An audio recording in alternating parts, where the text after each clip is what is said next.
você pode pegar um fio de algodão, e esse fio de algodão ele vai ter nele o sol, a terra, né, o pé de algodão, a água, o agricultor. Então, é um fio que leva a gente para muito, muito longe, muito além, né, da gente, mesmo desses limites humanos que a gente tende a ficar. Este conteúdo é acervo para as pesquisas de nossas pós-graduações em Artes Manuais e foi apresentado no Congresso Artes Manuais na Academia. Oi, Célia, bem-vinda. Então, essa é a Célia Letícia Gouveia Collet, e ela vai apresentar para a gente o trabalho dela, que se chama Antropologia como Traço, Bordado e Diferença. Célia, fica à vontade, qualquer coisa a gente está aqui, tá bom? Obrigada, boa noite. Agradecendo a todos que estão participando no evento, principalmente a Nina, por mais essa edição do Congresso. Eu vou apresentar aqui... Peraí, já me enrolei aqui no... Deixa eu compartilhar. Fica tranquila, Célia. Tá bom. Obrigada, Nina. Acho que agora vai. Vocês estão vendo? Vamos sim. Ah, tá. É que aí eu não me vejo, nem vejo ninguém, mas tudo bem. Então, o trabalho é esse, Antropologia como Traço, Bordado e Diferença. Eu sou professora de Antropologia da Educação da Universidade Federal Fluminense, em Niterói, no Rio, e desenvolvo uma pesquisa através do bordado, né, de antropologia através do bordado.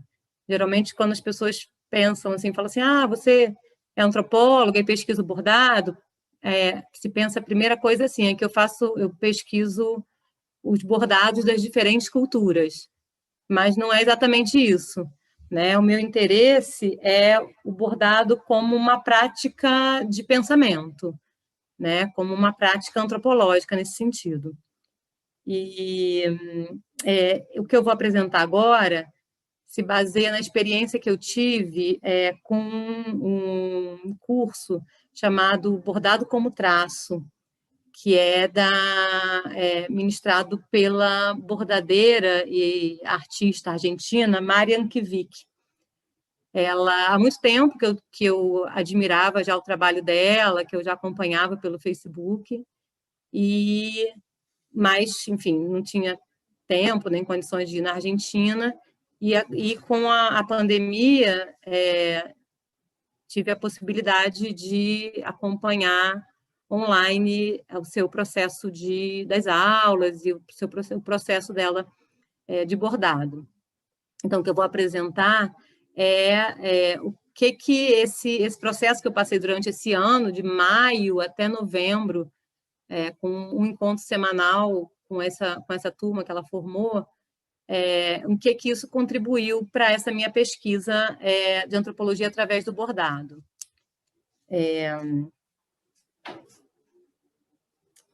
Vou ler aqui algumas questões que parecem ser bastante importantes nessa questão da prática antropológica e da forma com que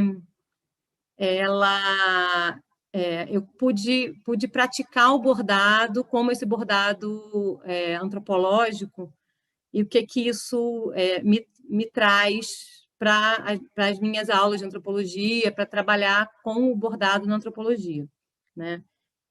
Então, questões como desabituar formas de pensamento e expressão padronizadas, né, através do bordado. Tudo aqui através do bordado, né, das práticas do bordado. Sair do pensamento representacional e ser guiada pelo corpo a experiências de pensamento no acontecimento. Explorar outros sentidos que não somente a visão. Intervir artisticamente sobre imagens e sobre a realidade. Conectar todas as experiências da vida com o bordado. Entrar no avesso do mundo, rompendo com o pensamento baseado na completude e permanência. Sair do automático.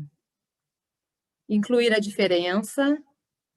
sair das convenções, exercitar outras formas para além da representação que caracteriza o pensamento ocidental e explorar práticas que nos aproximem das intensidades.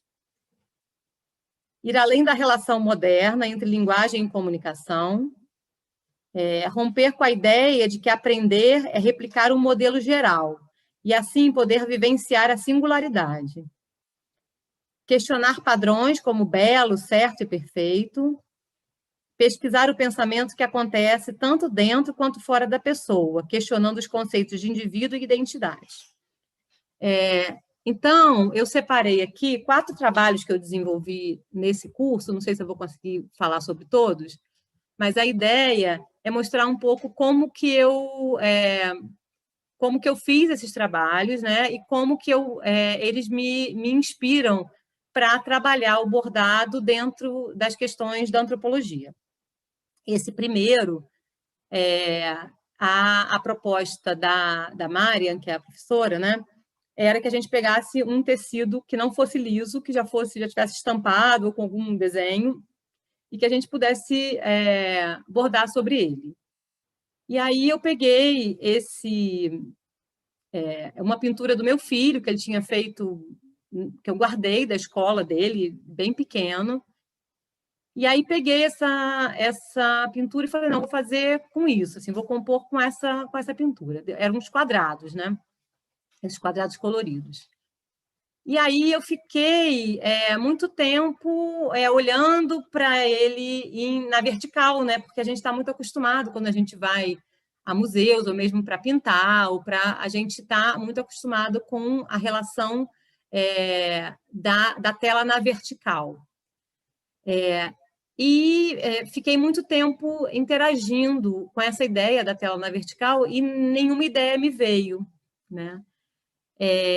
Mas depois de um tempo, eu senti, na relação da tela com o meu corpo, a vontade de colocar ela na horizontal, e eu pude ver de cima a tela, né? E aí, imediatamente, eu pude ver umas pedras, que eram esses quadrados coloridos, e como nesse momento eu estava muito ligada com uma experiência com os meus pés, me deu vontade de pisar sobre essas pedras.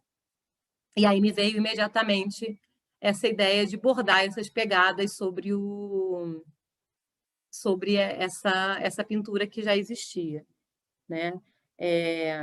Aí eu trago esse trabalho para mostrar assim, como que a nossa visão, como a gente está acostumado a certas relações, no caso, a verticalidade, e essa relação com o plano horizontal, quando eu coloco a tela na horizontal, essa relação da tela com o meu corpo se transforma, né? Então, eu quero inserir aqui uma questão muito importante na minha pesquisa também, que é a questão da corporalidade, né? Então, quando a gente passa para esse pensamento corporal, quando a gente sai do mental, que está baseado muito na generalização, e essa generalização leva a uma naturalização, né? Então, esse desnaturalizar, ele, em muitas práticas, ele passa por uma relação quando você coloca esse pensamento corporal mais ativo.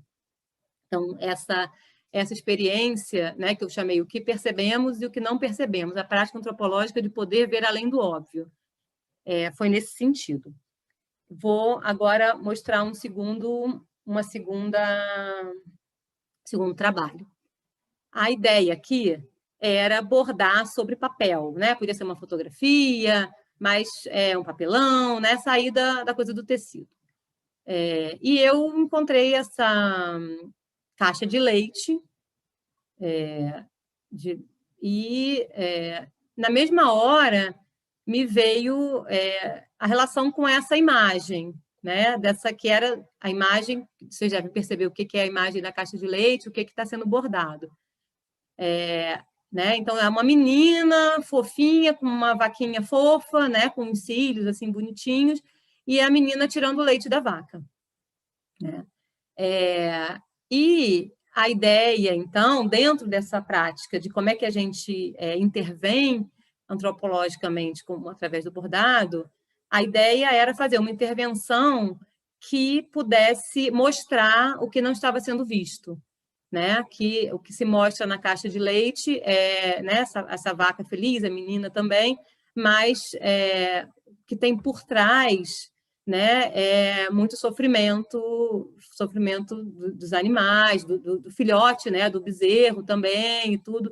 Então, eu trouxe aqui esse trabalho como exemplo de como que a gente pode fazer também uma intervenção em o que o Boal, né, o Augusto Boal vai chamar de nessa estética do opressor, né, como é que você faz ver o que aquilo ali não está mostrando, né? Então, para a antropologia é muito muito interessante essa prática da gente trazer a ver o que não está sendo, o que não está podendo ser visto. Aí, acho que é interessante também mostrar como que isso, esteticamente, pode ser visto também com as linhas perfeitas da caixa, da impressão da caixa, em contraposição com o bordado, que é incompleto, que é imperfeito, que é umas letrinhas assim, né, que não ficam tão perfeitas, no sentido de perfeição, que a caixa, então, tem esse contraste, né, que é um contraste também do vivo com o pasteurizado, né? Por isso que eu chamei a pasteurização do pensamento, que é uma brincadeira séria com o que está sendo mostrado. Uma quarta experiência, né, que eu chamei de humanos, animais, seres vivos e materiais, a professora ela pedia que a gente, ela é argentina, né, tem uma admiração pelos azulejos portugueses, e pedia que a gente se inspirasse nos azulejos portugueses para fazer um trabalho, e esse trabalho era um trabalho em que a gente pegaria uma linha contínua, não podia cortar, então essa era a limitação, assim, né? Essa era a consigna do trabalho. A gente não podia cortar a linha ela tinha que ser contínua do início ao fim, e ela tinha que ser pregada, né? Era uma linha que eu ia pregar sobre a superfície, não ela ia ser a própria linha que ia ser costurada no tecido. Então, a minha primeira reação a essa proposta foi falar assim, não, ela está propondo uma imagem, né, uma estética do colonizador. Eu vou responder a isso com a proposta é trabalhar geometria, né, desenhos geométricos, eu vou pegar um desenho indígena.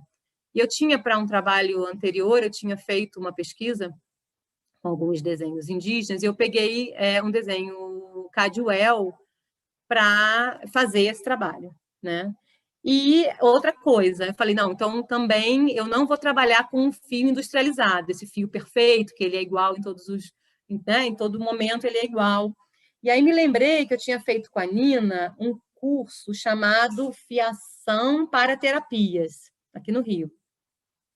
E que eu tinha fiado um fio, né, no tear, assim, meu de principiante, extremamente irregular, né, com partes muito grossas, outras muito finas. E eu falei, não, esse fio é perfeito, é o fio que eu quero, esse fio selvagem, né, para contrapor esse pensamento e essa estética do colonizador. E aqui eu trago essa experiência com esse fio, que foi muito interessante, porque quando você tem o fio industrializado, você tem uma relação com o fio que é uma relação uma relação da cultura sobre a natureza. A gente reproduz essa dominação da cultura sobre a natureza, do homem sobre o objeto, do homem sobre a natureza, né? E quando o fio se apresenta de uma forma selvagem, de uma forma irregular, o que acontece é muito mais um diálogo. Tem horas que eu quero fazer uma coisa, mas não é o que eu quero, é o que o fio, naquele momento, me apresenta. Então, naquele momento, ele está me apresentando uma parte muito fina, né? E eu tenho que fazer alguma coisa com aquilo. Em outro momento, ele está se apresentando uma parte que ele está cheio. Então, o fio, ele existe, né? Ele dialoga, ele é presente na criação, né? E aí se rompe essa ideia de que quem está abordando tem um domínio sobre o objeto, né? Essa ideia de sujeito e objeto fica perturbada. E isso, para o trabalho de antropologia, para a gente trabalhar em antropologia, também é um outro tema muito vasto, que leva a questões muito interessantes dentro da antropologia. Estou passando aqui meio rápido para dar para falar de tudo. E aí, né, que eu chego à conclusão, né, e também outras questões, né, a gente sair dessa visão muito antropocêntrica que a gente tem, né, porque a gente estava ali, você pode pegar um fio de algodão, e esse fio de algodão ele vai ter nele o sol, a terra, né, o pé de algodão, a água, o agricultor. Então, é um fio que leva a gente para muito, muito longe, muito além, né, da gente, mesmo desses limites humanos que a gente tende a ficar, né? Então, a proposta é desantropocentrar para descolonizar. E, finalmente, não sei como é que está a coisa do tempo, porque eu estou aqui vendo só as minhas imagens. Fica tranquila, Célia, pode seguir, tá? Obrigada, querida. É difícil a gente falar sem ver ninguém, né? Mas vamos lá. E a última proposta que eu quero mostrar para vocês chama Esgarçando Indivíduos, que é exatamente tratando dessa questão, dessa criação moderna, né, que é o indivíduo. E que na antropologia é muito importante a gente tratar dessa questão, né? Como que o indivíduo não é algo que sempre existiu, né? Esse sujeito indivíduo ele foi criado, e ele foi criado dentro desse mundo moderno, uma importância muito grande para constituir, para embasar o mundo moderno. Não vou entrar aqui nessas questões, mas a ideia de que a gente tem um indivíduo totalizado dentro de uma sociedade totalizada, essa ideia de contornos fechados, né, sobre o indivíduo, sobre uma sociedade, como uma coisa inteira, né, é muito difícil da gente conseguir manter ainda nas discussões antropológicas hoje em dia. Então, tem antropólogos, né, como o Bruno Latour, que vai propor a ideia de rede, né, para falar dessa interação entre os sujeitos. Vai ter o Ingold, que vai propor a ideia de malha, um sociólogo mais antigo, que é o Gabriel Tardi, ele vai falar da mônada. Então, seguindo essa linha, né, desses antropólogos, eu tem muito tempo que eu venho imaginando assim, como inventar um exercício, uma experimentação através do fio que pudesse levar aos alunos a experimentarem essa ideia de que a gente é muito mais um transpassar de fios, né? A gente é muito mais atravessado por linhas, fios, malhas, né?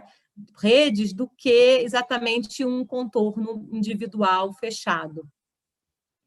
E, nesse momento do curso, a professora Marian, ela propôs que a gente fizesse uma maquete de um trabalho, uma ideia de um trabalho muito grande que a gente fosse fazer.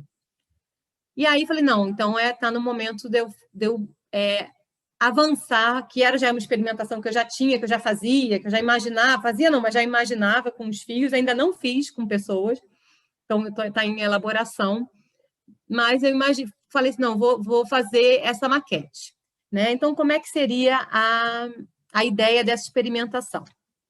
Tomara que fique claro, porque vou ter que narrar para vocês como é que eu estou imaginando, né? Ainda não fiz, então não sei por onde que vai, mas a ideia, a princípio, é essa. Primeiro, tem um grupo de alunos, né? Um grupo de pessoas que a gente vai trabalhar essa questão do esgarçar os indivíduos, né? E propomos algumas perguntas para as pessoas do grupo. Por exemplo, onde você mora? O que você come com regularidade? O que gosta de fazer? O que costuma vestir? Então, a pessoa vai pensar em algumas respostas para isso. Aí, depois, uma pessoa vai para o centro da sala, identificando cada uma das respostas anteriores, né, as perguntas acima, a uma cor de linha. E aí abre o novelo dessa cor. Então, sei lá, o vermelho vai ser eu moro em Niterói, né? Então, O azul vai ser eu como arroz com feijão, né? Então, cada uma dessas cores vai estar ligado a uma das respostas. E aí depois vão entrando os outros alunos, né? Um a um pega os fios, se já, por exemplo, se mora em Niterói também, já vai ter um fio aberto da sua cor. Mas se ele morar em outro município, ele já vai abrir um fio com uma outra cor. Oi. A gente já passou um pouquinho do tempo. Você quer concluir? Vou concluir então. Tá bom. Então, obrigada, querida. Essa é uma experiência que eu estou organizando, né, que eu ainda não fiz com pessoas, mas depois espero, no próximo congresso, vir de contar para vocês como que ela se concretizou na prática. Queria agradecer muito a vocês a possibilidade de participar e de expor essa pesquisa que eu estou desenvolvendo. Parabéns, Célia.